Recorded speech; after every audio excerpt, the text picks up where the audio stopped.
ang Nasaan si Jesus the musical ay ginawa natin. Mga bata pa kayo, pagtingin ko sa inyo, bata-bata kayo. You do not know the occasion na. There was once upon a time, kung naalaala ninyo at nasa kayo, social media, nung nag-clamor ang tao na patayin yung isang tao, si Echegaray. If you recall, yes. Si Echegaray kasi, nirape niya ang kanyang anak. So, lahat nag-clamor for death penalty sa kanya. So when everybody was clamoring, death, death, death, blood, blood, blood, parang ganun ako, bakit tayo as a nation supposed to be Christian, clamoring for blood, na parang sa tingin ko, hindi ba ang Panginoon ang nagbigay ng buhay at hindi ba dapat siya rin ang magsabi kung kailan ang buhay na yan ay magawa. So if you know Nestor Torre, do you know him? Have you heard about Nestor Torre? Siya yung isang scriptwriter and playwriter, no? Kaibigan ko siya, so sabi ko sa kanya, Nestor, gumawa tayo ng musical play na satire na pinapakita ang tao, kunyari, Kristiyano, pero you are not really a Christian, okay? Pero musical, sabi ko. So, to make the long story short, naging gumawa siya. Pero sabi ko, kailangan ma-endorse ito ng CBCP, Catholic Bishop of the Philippines. So, pinuntahan ko yung in charge na secretary ang president noon is si Archbishop Oscar Cruz. So, pinuntahan ko si Monsignor Quitorio. Andiyan pa siya ngayon. And then sabi ko, Monsignor, meron na akong project, ganyan, ganyan, ganyan. Tapos sabi niya, yung mga ganyang project, hindi naman kami normally nagsusupport yan. Pero baka parang nakita niya, I was so passionate about it. Naawa siguro sa akin. So sabi niya, asan ang script mo? Wala akong script. So sabi ko kay Nestor, gawa ka na ng script. So in a 1 week's time, nakagawa siyang script, pinakita sa kanila. Tapos after a week, he called me and sabi niya sa akin, nagustuhan ng mga, they have a, parang committee. We will support the play, sabi niya. At saka bigla ako ngayon na nanlambarot ang balahibo ko. Sabi ko, Diyos ko, gusto mo ito? Kasi yung hindi nila normally, they don't do it and they've supported it. Sabi ko, gusto mo ito, Panginoon? And then I told Monsignor Quitorio, dyan pa siya, you can interview him. So I told him, then you ascend, I descend. Ako na lang yung composer at saka producer and the play is yours. So the first play ng Nasaan si Jesus was endorsed by the CBCP and we went at ginawa ni Nestor na small play para madala sa mga parishes and we went to around 90 parishes all over the country. It's a small play na ang message is sa buhay natin araw-araw, lahat tayo may problema. Kayo may problema, ako may problema. Nasaan si Jesus sa buhay ninyo? So it's ang ating pelikula na I'm so lucky to have Mr. Dennis Marasigan, kilala ninyo, no? Na magaling na scriptwriter at the same time may kakayahan din mag-direct ng movie because he himself is an actor sa stage at actor sa film, di ba? So, noon sinabi ko sa kanya, sabi niya, we will base it on the play kasi maganda yung play at saka the songs. Nagdagdag lang ako ng mga bagong kanta ngayon kasi lahat po ng awit na yan ay gawa ko. Kasi para sa tingin ko, it is also one way of saying thank you sa Panginoon. Kasi like you, for example, anong talent ninyo? Galing ninyo sa social media. So, hindi naman lahat may ganyang kakayahan. So, yan ang kakayahan na binigay sa inyo and you use it to promote yourself, to be happy, and at the same time, to be of service to God and country. Ganun talaga ang atin dapat, di ba? So, similarly, ako rin, sabi ko, bakit itong mga kanta ko na tungkol sa Panginoon, tungkol sa play, no? Dapat makabigay ng parangal sa ating Panginoon. And at the same time, if you listen to it, and makinig kayo at masasabi nyo, oo nga. So instead na nakikinig kayo sa pare, nakikinig kayo sa kanta, mas maganda. So, anyway, yan po ang ating movie. At lahat yan, dinasal natin. Even the actors and actresses, pati kayo, dinasal ko kayo eh. Kasabi nila sa akin, sa katotohanan sabi nila, ay, sabi ko, gusto ko sana yung play makita, marinig ng, yung masa. Lahat makarinig kasi, how will I, promote it? Ang sabi nila sa akin, you need social media. Yan na ngayon ang lahat na nakikinig.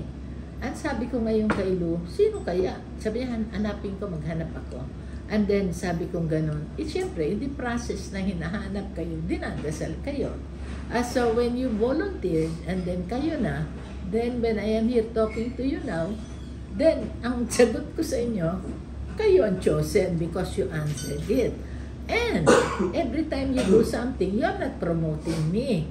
You are promoting si Jesus kasi it is about Him.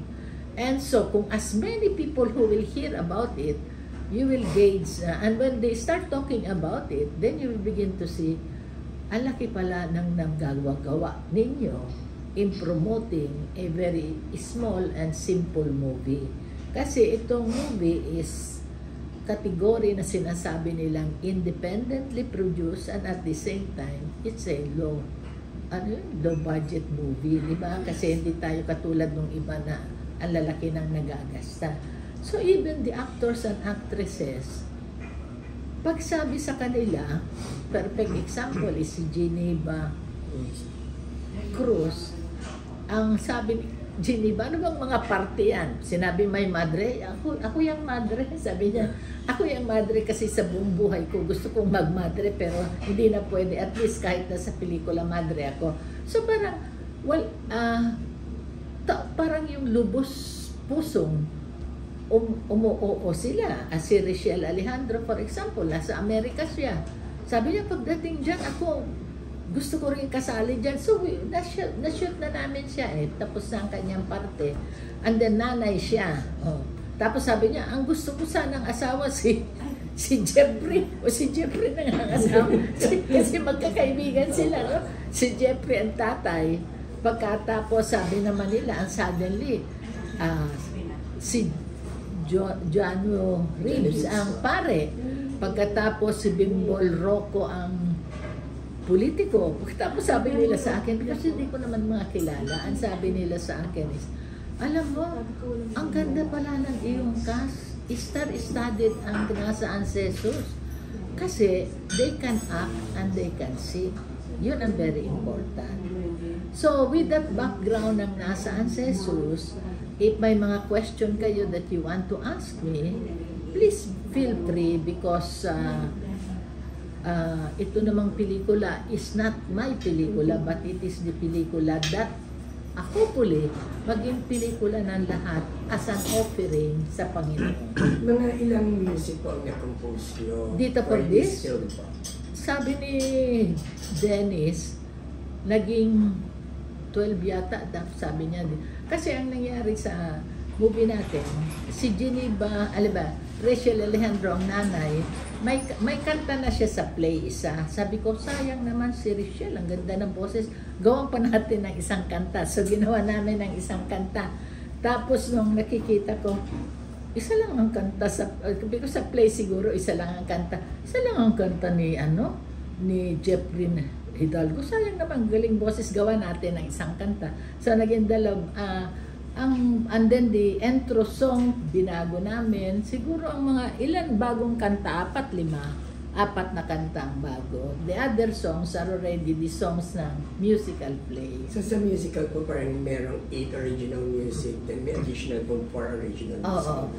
Lahat ng music is an original songs that I compose. Now, if you ask me how do I write this song, I don't really know how. Kasi parang it's a gift. Napakadali kong gumawang kanta right now on the spot. I can write a song and then ba't nalilimutan ko? Even you can tell me one topic and then I can sing to you. Gusto nyo mabilis, gusto nyo malungkot, gusto nyo... parang it is a gift ng Panginoon that I can easily make songs pero number 1, hindi ako marunong bumasa ng nota. So, ang ginagawa ko, mabuti ngayon may iPad na, di ba? Noon nire-record sa ganun-ganon, di ba? Mayroon na tayong cellphone, nire-record ko doon, pero kinakanta ko ang lyrics at melody, tapos binibigay ko na sa arranger. The arranger puts the song into my accompaniment na, pagkatapos pinapakanta. Ngayon yung bagong kanta na ginawa kong kinanta ni Rachel Alejandro, nung nire-record na namin ang kanta, napaiyak ako. Kasi siyempre pag kinakanta ko, boses ko lang naman at kanta ko. Pero because the theme of this song is nagpapasalamat siya sa Diyos dahil sa yung anak niya na nabuntisan, hindi nilaglag ang kanyang anak. So, it's a very parang lonely song at the same time grateful song. So, nung kinakanta ko yun, siyempre nandun lang sa tape. Nung kinanta ni Rachel for recording, napaiyak ako kasi nakuha mo yung ganda ng boses niya na pagkatapos ang emotion, nakuha niya, yung gusto kong emotion. Tapos, nakita yata ni Dennis na paano niya, umiyak na, sabi niya, si Mrs. Ay, hindi, sabi ko napaiyak ako kasi I normally, kung hindi ko narinig ang kanta ko at I listen to it for the first time, lalo na kung very emotional, napapaiyak ako. The first song that I heard na gawa akong kinanta ay si Dulce ang kumanta eh. Napaiyak talaga ako. Ganda yung music na rin yun because, if you ask me how many songs I have composed through the years, siguro mag-aabot na ng mga, ilan na kaya Gwen? Mga 50, 60, 70, o mga ganon. Sa mga nakampose niyo po, meron po bang mas malapit sa puso niyo? Actually, halos lahat ng kantang kinawa ko ay para kay Nene. Remember, he was in prison during Martian, no? Siguro kaya a form of therapy yung kanta sa akin. I write songs nung nasa preso siya. For example, I will, the first song that I wrote is when he was in prison Parang ko yung kinanta ni Dulcing Only a Moment. Sayang at wala akong nadinig sana nila. Pero more or less, it's a very lonely song, no? Pagkatapos, si Freddy, of all my songs, I never commercialize my song. Very funny, ang dami. Naka-CD lahat yan. Ang gagaling ng kumanta ng kanta ko, ha? Jose Marichan, I Am There, I Am There. Hindi naman, mabait ang Diyos sa akin kasi hindi nagpapabayad ng mga singer ko. Kasi yung mga sikat, pagkatapos sabi nila, tatanungin ko ang sagot nila sa akin na, it's okay, you cannot afford me. So, libre. Si Freddy Aguilar lang, yung aking kanta na Pag-ibig sa Bayang, kinanta niya at nilagay niya sa kanyang CD na Kumusta Ka. Yung Kumusta Kang CD niya, you can see, in-acknowledge naman niya ako ron yung Pag-ibig sa Bayan akong gumawa. At binigyan niya ako ng honorarium. Siguro laki ng yun daw ang best-selling niya. Pinadala niya ako ng cheque as parang, sabi ko, uy, kailangan pala ito for the only song na naka-earn ako is the Pag-ibig sa Bayan otherwise hindi ko nilabas as commercial ang kanta. Ngayon maraming nagsasabi sa akin na ilagay ko raw doon. Hindi ko kasi alam na saan yun na I think I will do that. I'll ask somebody to do it. Wala akong kaalam-alam sa lahat, di ba? Kasi magaganda naman at magagaling naman ang kumanta. Like, singer ko si Dulce, sila ni Nora Honor. Ay, ito maganda sana last song ni Nora, yung aking kanta na Itay hindi na publish yung Itay na yan, hindi na siya kumanta, hindi siya naningil din sa akin kasi maganda yun, ang ganda talaga ni Nora kung pakinggan niyo yung Itay, you can feel ang kanyang, the way she sang it na feel. Yung Itay, parang Itay na mini-mention pero the way she sang it, napipil mo yung Itay sa, pagdating ni Clarice, baka may recording siya ng mga, si Nora Honor, Freddy Aguilar, si Jose Marichan, si Dulce, sila ni, sino ito, si mag-asawang si Isay at saka si Robert, si Isay, si Robert, si Bimbo Cerudo, sino pa ito, sino itong Tisay na Imelda ko siya, Pinky Marquez. I have a play yung Cory the Musical, ang Imelda ron, si Pinky, ang Marcos, si Robert Senya, ang Cory, si Isa. Ang ganda ng play na yon. Pero ang dami kong na-produce na play na, ang dami ring nanonood, pero very few can watch it, di ba? While a movie, kaya itong Nasaan si Jesus, nakikita ko kasi, halimbawa, merong isang babae we produced Nasaan si Jesus mga 10 or 15 years ago. Pagkatapos nung kapanahunan ni Duterte, may isang babaeng sumabi, na forgot her name, sabi niya, Bing, nasaan na ba yung play na about death penalty? Sabi niya gano'n. Kasi siguro naguguluhan siya sa pangyayari. Sabi ko, pag gano'n, naririnig ko yon, I find it as not only you telling me, but maybe somebody is telling you to tell me. So, baka gusto ng Panginoon, sabi ko nga, i-produce ko ulit yung play. So, nilabas ko actually. Pero CCP ang nilabasan noon at saka sa El Shaddai nilabas. Pero, naisip ko rin, bakit hindi gawing nationwide? Kasi sa awa ng Diyos, buhay ninyo yun eh.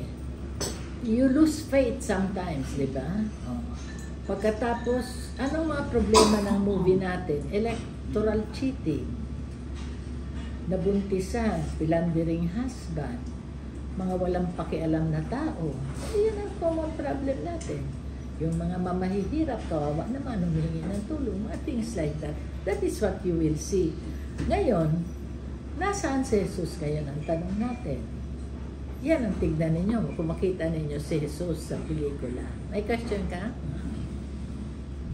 Yung topic po ba nung struggle, nung plot is same pa rin or binago rin with what's actually the same except that ang play ganun ka lang, di ba? Pero ngayon buhay na ng tao. Parang ikaw sa play, tatay ka lang na kumakanta kasi yun ang play. At saka ang ginawa ni Nestor noon, segment, buhay ng iba-iba. Ganon. Isang tao ito, buhay niya. Sa movie ngayon, ginawa niyang kwento ni Dennis na in such a way na kwento ng isang barangay na mga buhay ng pamilya doon. May isang pamilya, syempre isang bida, isang pamilya, yun. Na yan yung ang bida si Rachel at ang asawa niya si Jeffrey. Tapos si Jeffrey may anak silang si Lucy, na yung anak nila? Si Rachel Gabresa. Kaya Rachel and Rachel. Magaling din kumanta kasi may magandang kanta na naman yung gusto niyang kunin sana yung anak niya pero hindi niya. Pero very, very emotional song, di ba? So yung time setting niya, 2020? The time setting is now. Present. Okay. Kasi dinagdagan din namin dinagdagan din namin ni Dennis ng flashback during COVID. Kasi sabi ko kay Dennis, I think we should show the best and the worst of Christianity during COVID. Nakita naman ninyo, ang mga Kristiyano kahit na nagaganon, tumulong pa rin, ngunit yung mga swapang, naging swapang pa rin, di ba? So, ini simple scene na nakita. And then, pinakita rin doon natin na doon sa flashback, may mga Muslim din na nagtutulungan para nakikita natin na dito sa Pilipinas, we live and we can live harmoniously with our brothers and sisters sa Muslim. Kasi if you ask me, ang pelikulang tungkol kay Jesus is hindi pang Pilipinas lang. May subtitle na tayo kasi si Jesus is buong mundo siya eh. So, hopefully, with your help na ma-promote talaga ito, everybody will clamor to watch the movie and we can go international. And then even the international, when they see, tama nga naman kasi totoo naman na nangyayari sa buhay natin. So, ang electoral cheating, andyan yan, buying of votes, andyan yan. So, bakit hindi natin ipakita what's wrong? So that ang nakakita, sasabihin nila, o nga, ano, bakit magbibenta tayo ng boto natin? Dapat hindi. Now, sa lahat ng nanonood, if only they ask, nasaan nga si Jesus sa buhay ko, then we are very successful. Kung kayo magtatanong, o nga pala, saan si Jesus sa buhay ko? Eh di, successful na tayo. Only that. And then, ang isa pang ating purpose, me personally, na sana ang mga may kaya mag-support ng movie para yung mga hindi nakakapanood, makapanood. What I mean to say is, baka yung mga corporate will say, I will sponsor a movie para itong mga nandito sa kabaranggayan makapanood. Ngayon yung mga kabaranggayan na never in their lives na makapasok sa isang aircon na movie at medyo magandang upuan, na ma-experience nila yan, I'm happy. Yun lang. So, wala tayong masyadong maraming corporate na makikita rin yung sponsor kasi I hope that they will sponsor after they see the movie. Bali, theatrical release po ang plano talaga. Sa sinehan po talaga mapapalabas. Dapat. And then later on po ba mapapalabas din sa streaming sa website? Hopefully din. Sa streaming platform. Hopefully after sa cinema punta sa Netflix din. Kasi ako personally, wala na sa akin yan eh. Ang Panginoon ng kumikilos eh. Pag siyang kumilos, top of the line lahat. Bakit? Ang binigay niya mga top of the line. To promote Him. Kayo raw yung top of the line. So praise God. Sa mga, dito po ba sa mga chosen actors natin, ma'am, may personal pick din po ba kayo sa kanila? May personal pick po ba kayo sa listahan ng mga naging artista natin dito? Wala nga akong kilala sa kanila. I just met them for the first time and namili sila. So wala po kayong ni-request na artista? Para may idea po kami, anong klaseng mga kanta po yung nandito? Ang klase ng tunog? Ay, iba-ibang tunog ang problema natin kasi iba-ibang tunog, hindi isang tunog eh. Merong mabilis eh. Ang example, ay sayang, wala si hindi tayo nagdala ng record natin, di ba? Wala, sayang. I could have given you the record. Anyway, ganito halimbawa. Meron scene tayo ng ito na ang maganda. Kasi nung nagsushooting kami, nung kay Rachel, merong song doon na kinanta nila Jeffrey na Pamilya. Pamilya. Mamaya, yung pamilya. mamaya, lahat kumakanta na ng Pamilya. Ano ba yung no? LSS na. LSS. Nire-recall ko yung melody kasi At saka yung pagkakataon. Kasi ang ending natin, maganda yung kanta pagkakataon na ang words is, sa bawat sandali ng buhay natin, may pagkakataong dumarating, pagkakataong makita nakaraan, ngayon at bukas, pagkakataong di na babalik. Ngayon, it's a fast song. Mamaya-maya sila na naman lahat. Buong stop na kumakanta pagkakataon because these are the two songs na kinantas nila ni Rachel, na naririnig kasi inano nila sa mic na recorded na, pati bata kumakanta na ng Pamilya, darararari. May mabilis may malungkot, may mabilis. Tapos yung election, yung election na election song, mabilis yun. Ang atin movie hindi boring kasi may malungkot, may masaya at may mabilis, may Paano, if you ask me, paano nagpapasalamat nga ako sa Diyos na gawa yun kasi hindi ko malaman bakit nagawa na nga yun. Ito na si Clarice.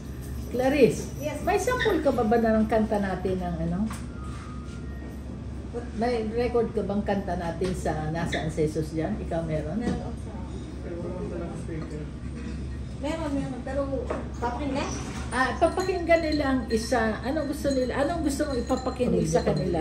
Pamilya. Pamilya. Yung pamilya at saka pamilya. Sample nga, mama lang po. Ay, ano talaga? Pamilya, mamaya na sila kumakanta. Pamilya, pamilya. Ararararara. Pakinggan. At saka isang, gusto mo naman malaman ang kanta ni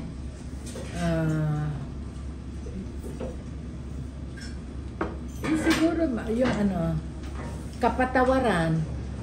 Ang gusto kong mapakinggan ninyo yung Clarice, yung ano, yung million ano, split ano level per ano Christianity. Ito yung maganda kasi magagana kayo kasi nagkukwento ngayon yung isang ano na hindi niya alam. Ano ho ba yung split level spirituality? May kanta. Now listen to that song and see if you will learn something from that. Yun ang iparinig mo, split level spirituality. Hindi pa kami nagsushooting yan, pero yan ang medyo makita mong ibang kanta para magkaroon kayo ng sample.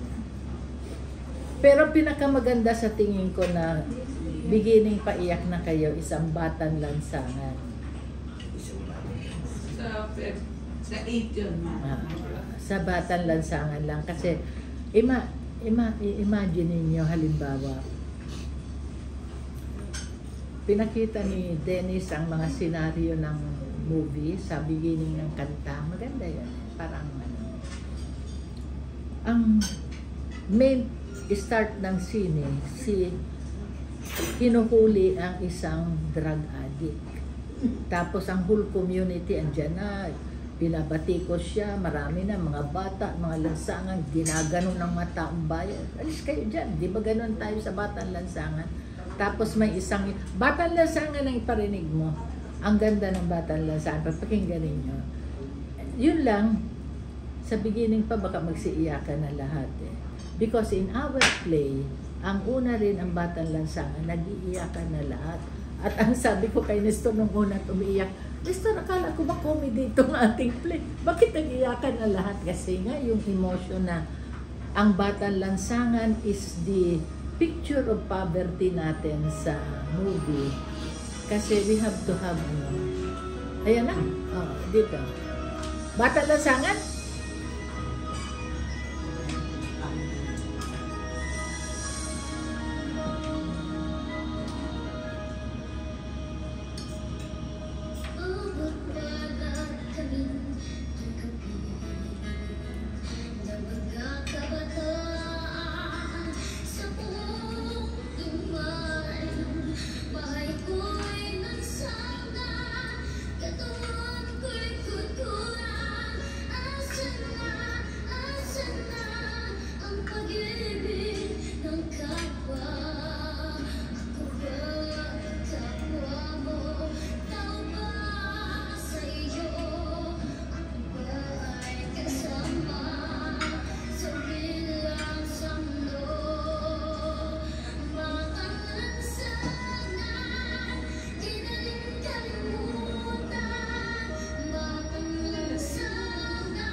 No, okay ba yun? Di ba, ang makukuha ng bata, lalo pag makita mo na yagit siya, di ba? Mga ganyan ating kanta, may mga ganyan. Ha? Yan yun sa original, pero ang ating kakanta ngayon yung magaling, mas baka mas maganda. Aliw Awards, mas maganda. Imagine ninyo ngayon na yung malaking music na naiwan, gumaganon sila, ginaganon sila ng tao, di ikaw na ganon na, di ba? Di, ganda na. Sabihin, music na to, ay ginamit siya originally rin sa play. Ang alin? Yung kanta. Yes, that is the original sa play. Bagong arreglo. Hindi yan pa. That is the original. Hindi naman binago ni TJ, ang beat lang. Pero yung arreglo po, yung mga instruments niya. Anong ginamit na instrument din ni TJ? Gusto ko. Yung tunog niya parang yung mga analyst. Mga palyente pa. Pirasong pangarap. Parang batang Parang yakin. Di ba maano ka? Yung nasa utak. Parang binalik ako dun sa 90s na hawaan. Di ba kawawa siya tignan? Lalo na kung nakikita mo yung kanyang itsura. Forward mo na lang sa kanya. Pero si TJ, ang ating musical arranger, sinabi ko sa kanya na ang background, medyo niya ang beat i-modern niya kung gusto niya. Pero sometimes, the music kasi calls na kung kausap mo ang Diyos, hindi naman kailangan mabilis or whatever it is. Diba? May mga lyrics po ba doon sa mga original songs na napalitan? Napalitan? Wala. Very same pa rin po. Pero since musical po ito, may mga challenges na na-experience ninyo while doing this film? Yes, that's our common problem, di ba? Sa electoral cheating. That's the problem of the Filipinos. Yung paggawa ng pelikula? Paggawa ng pelikula, what do you mean? Mga challenges? Challenges? We patterned it the same. The same sa play, di ba? Nagkaroon po ba raw kayo ang ng challenge problema? ko, siyempre ang challenge ko, saan naman ako kukuha ng pera na? Yun lang ang challenge ko. Kasi sa awa ng Diyos, ang music is already there and the lyrics are there. And hindi ko problema kasi music, kasi pag sinabi ni Dennis, gawa ka ng ganito, palitan ito. Actually, pinapalitan ni Dennis ang original beginning ng kanta. Bago ngayon ang beginning ng kanta, pinapalitan niya na ang kumanta yung bata lang na si Nino. It's a new song. That's one of the new songs. Ang bago. Ang problem ko is how to promote the song, the movie, and how to reach all these people without really imposing. Gusto kong sa sariling loob nila, they want to join because they feel that it is also one way of helping promote moral values . Kasi ang magandang moral values din yung nabuntisan, which is rampant sa eskwelahan natin, yung mga teenager na teen pregnancies. Tapos nagkakaroon ka ng crossroad sa buhay mo kasi very easily you can tawag dito, abort. Pwede ka na, di ba? Do you abort or not? Ganon. Malaking challenge yan. Mga challenges nakikita natin ang challenges sa buhay ng isang tao. Halimbawa ikaw, bakit ba palagi akong ganito? Parang wala nang pag-asa ang buhay ko. Diba? So, dapat maisip mo na nandyan always ang Panginoon sa iyo. Sabi, kasi I strongly believe kung tayong lahat na nananalig ay may talagang totoong pagpapanalig, hindi tayo mawawala ng pag-asa, di ba? Yun ang nasa isip ko. And then, hopefully, kung we are always hoping and then we know that God is there, walang magkukumit ng suicide sa tingin ko. Kasi palaging meron kang merong kang masasandalan palagi. You always have a hope. So why commit suicide, di ba? maraming matuturo, it depends sa ano natin. So, marami tayong kanta, imagine 12 songs yan. Pero, hopefully, ang instrument na gagamitin na ni TJ is more on the modern side para magka-click naman sila. Kasi some of my arrangers ay syempre, some of the songs na nag-arrange sa akin, pupunta talaga ako sa always top of the line. Mga professor, kasi hindi nga ako marunong magbasa ng nota, di ba? Meron akong saan kayo nakakita na meron akong booklet ng songs with the story why I wrote that song, at merong, kung magaling ka magpiano, merong mga nota. Bakit ko ginawa yun? Because sa isip ko, yung mga compositions noong unang-una, malagagandahan sila pero hindi nila alam bakit nagawa yung kanta. So, since ang mga kanta ko ay ginawa ko nung si tatay ay napreso, na-aresto. So, these songs, dinigyan ko ng kwento at ano yung kantang yon. Katulad nung gustong-gusto kong kanta na kinanta ni Dulce nung si tatay ay ginawang negotiator para sumurrender si Noble noon. I wrote I think that's one of the nice songs that I wrote, yung Go If You Must Go. Si Dulce ang kumanta. Ganda, pati lyrics niya, Go If You Must Go. Pero always with a religious side because God will always be with you. Ganon. Kailan po yung target showing sa sinehan? Ito? Opo. And in time po ba siya sa for example, Holy Week or yes, on time ng Holy Week, di ba? Kasi nag-shooting na kami. Ang aking gusto, first week of April, the latest. Para Holy Week and then election. Kasi dapat makita rin ng mga voters at ng mga kandidato ito para hindi na sila magbenta ng boto at hindi na bumili ng boto. Kasi may lesson May lesson sa lahat So hopefully, makakain. Medyo, baka magalit sila pero I don't care. Kasi totoo namang nangyari sa ating bayan at dapat matuto ang So dapat malaman din nila na hindi sila dapat bumibili ng boto at ang ating mga kapatid naman hindi dapat ibenta pero dahil sa kahirapan wala silang choice pero kaya ba nilang tanggapin at iboto ang karapat-dapat? Yun ang dapat gawin. The film is the simplest way na rin niyo po to evangelize people, to let the world know that Jesus is God. Correct. So, ma'am, bakit din ganun ka lalim yung prinsipyo niya na gawin yung pelikula? Kasi ang buhay ko is a miracle din. Baka kumiyak kasi. Sorry. Kasi when tatay was in prison 4 times, kung hindi tinulungan kami ng Diyos, kawawa kami actually. Kasi nung pinreso si tatay, kami yung no work, no play, no pay, no eat. Kung hindi ka magtrabaho, wala, hindi ka kakain. Ganon kami, di naman kami mga mayaman na may mga lupain So, but I saw the hand of God kasi I'll set only miracle sa buhay namin. May panahon na wala na kaming bigas. Ang akin wala akong bank account. Ang aking bangko is yung wallet ko, kung ano yung pera, ando na yun di ba?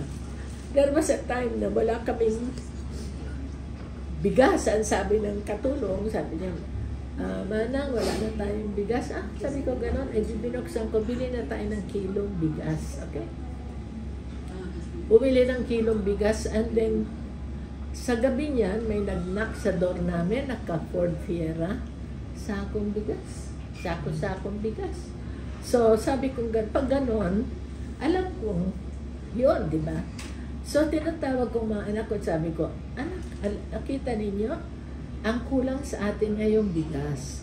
Bakit ang pinadala, hindi pera, hindi grocery, bigas? Because Sino po yung nagdala ng bigas? Nagpadala ng bigas, patay na siya, may rest in peace. Kakon delegate ni tatay noon, wag na natin sabihin, off the record na lang, mamaya, I'll tell you din ang bait niya, but may rest in peace. Kakon delegate ni tatay yun noon, but hindi naman close sa amin. Ngayon, nung nakita ko siya at nagpasalamat ako sa kanya, ang sabi niya is, alam mo, nag-ani ako. Nag-ani daw siya. At nanonood siya ng TV, naalaala niya si Nene nasa presuhan. At ang sabi niya sa kanyang, nandyan mga alalay, uy, maghatid kayo doon sa bahay ni Nene Pimentel kasi mayroon tayong bigas. And then when I asked Father Gorospe, Jesuita yan sa Ateneo, because I work sa Ateneo noon. Sabi ko kay Father Gorospe, sabi ko, Father, sabi ko, bakit sabi ko, yung miracle ng rice, sinabi ko sa kanya, at sagot niya sa akin, do you know na ang grasya ng Diyos works through people na may kaya. Halimbawa, ikaw, yung sa taong nag-ani, it does not matter kung magbigay siya o hindi, di ba? It does not, ang dami niya bigas. So, naalaala tuloy niyang walang nagkakailangan, so binigyan niya. So, that is how miracle works through people. At ang buhay namin na 4 years na si Tatay, 4 times na preso si Tatay is a miracle. Alam mo ba ito I will share with you, mga anak namin, they go to school sa good schools Ateneo and Merinol. Nung na preso si Tatay, imagine na ninyo, paano ko ipapaaral ang mga anak ko? Imagine, how will I send them to school na all Ateneo at Merinol yan? Ako, I was working sa Ateneo, magkano lang ang sweldo ko? Magkano sweldo noon? Hindi ko kaya paaral lahat yan. And during that time, siguro, mga bata pa kayo, pero others know her, si Sister Christine Tan, may si rest in peace, patay na siya. She was an activist na madre. I don't know, hindi ko siya kilala. Pero one time, tinawagan niya ako, sabi niya, Mrs. Pimentel, alam mo ba na there are many who are very supportive of what your husband is doing, pero takot sila. Siyempre, takot, Marcelo, diba? So, lahat ng tulong nila pinadaan sa akin, and I already enrolled your children in Merinol. So, in-enroll sila. Nag-aaral sa Merinol, na-enroll sila. Pagkatapos, I paid already their tuition and books. Sabi niya, ang gano'n, ano? Ang problema ko ngayon, ang Ateneo ko, sila ni Coco, nag-aaral sa Ateneo, di ba? Ngayon, buhay pa naman siya, si Father Benebres, andyan ngayon. Father Benebres? He was my dean doon. I was working sa Ateneo, ng dean ko siya. Tinawag niya ako, sabi niya, Mrs. Pimentel, nakita namin that your husband is doing what is for our country, pero ikayo, baka napoproblemahan ka sa tuition ng mga anak mo dito sa Ateneo. Sabi niya, we decided to give them a scholarship. So, libre na rin ang anak ko sa Ateneo. Biro ninyo yan. Pagkatapos, dinagdagan pa niya. Ano pa ang problema mo? Di ano problema ko? Di ang baon, di ba? Saan ako kukuha ng baon araw-araw, di ba? Di ang baon na malaki, di ba? Father, sabi ko, ang baon. Okay. Alam mo, dahil sa, alam mo naman ang mga alumna ng Ateneo, mayayaman, di ba? I think what he did was, isang alumnus, inadapt sila na magbigay ng kanilang allowance. So, imagine ninyo, lahat ng anak ko did never stop going to school. Meron silang scholarship that way. Meron silang baon that way. Ngayon, who am I to question the ways of the Lord? Binigyan niya ako ng problema, but He solved it. So, kung ako'y wala ng pera at kausap ko sinasabi ko, Lord, eto naman, may problema na naman ako.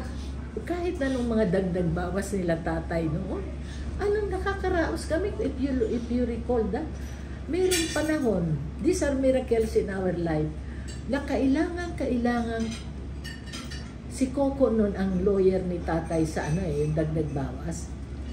Sabi niya, Nay, kasi yun, ikaw ang gagasta, if ikaw ang nagsumbong, lahat ng balota all over sa connection mo, dadalhin mo rito at bibilangin dyan, ikaw ang gagasta.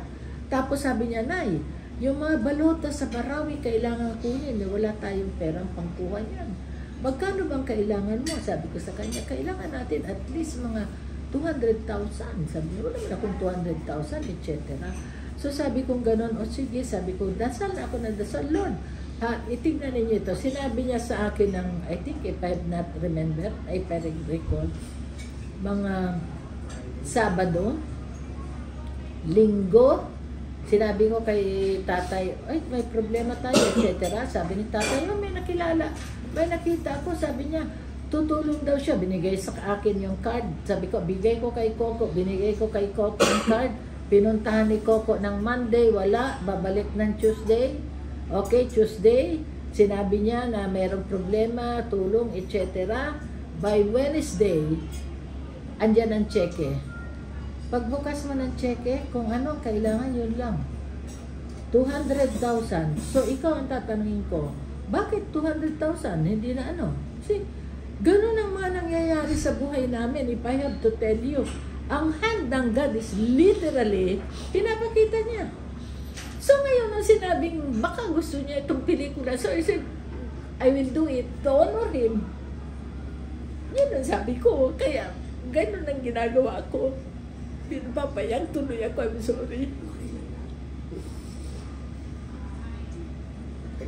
Parang pagpaparamdam niyo na rin ang pagbabalik pa sa salamat kay God, yung mga miracles nila ginawa. Correct. I'm sharing, ang daming miracle sa buhay namin. It's all miracle.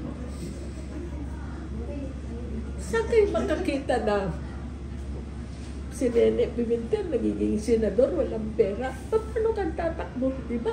Kasi kayo nga ngayon is i-judge ninyo.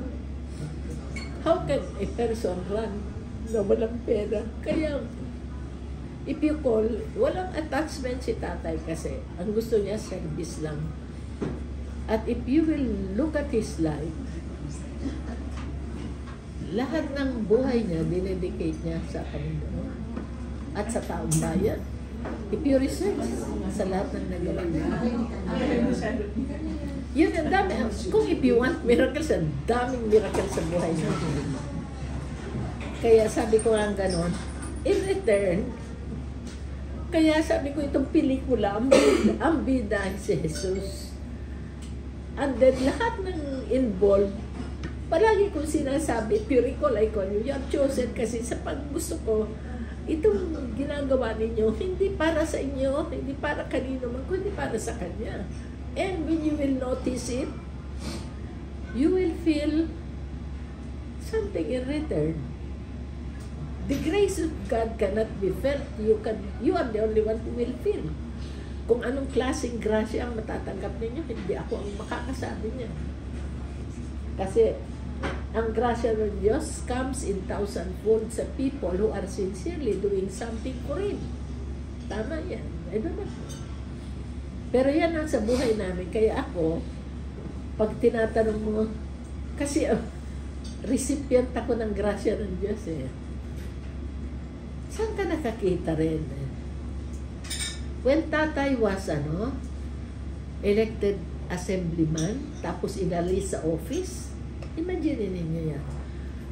If you make a research sa batasan, ilang mga assemblyman noon, nag-volunteer pumunta sa kanilang treasurer na didakan sila para ang sweldo ni tatay na natatanggap ay maibigay kay tatay. Lahat daming kong assemblyman nun eh. They deducted from the salaries nito assemblyman and then hindi na-stop ang salary ni tatay. Nakakatanggap kami ng same amount coming from this mga assemblyman. Ang mga siguro yun, mga ilang buwan ba si tatay na? Mga 6 or 7, 8 months bago nag-decide na siya yun talagang assemblyman kasi inalis siya ulit nila eh.